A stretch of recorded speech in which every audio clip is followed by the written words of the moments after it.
mental health, spiritual health, social health, rebuilding all of the things that you lose.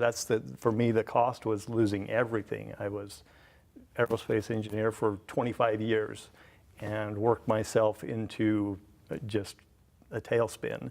And it took, once the dependence was ended, that was just the beginning of the story. It is a lifelong process.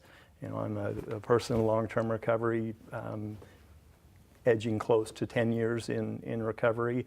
And every day, it's not a battle every day, but it's a process.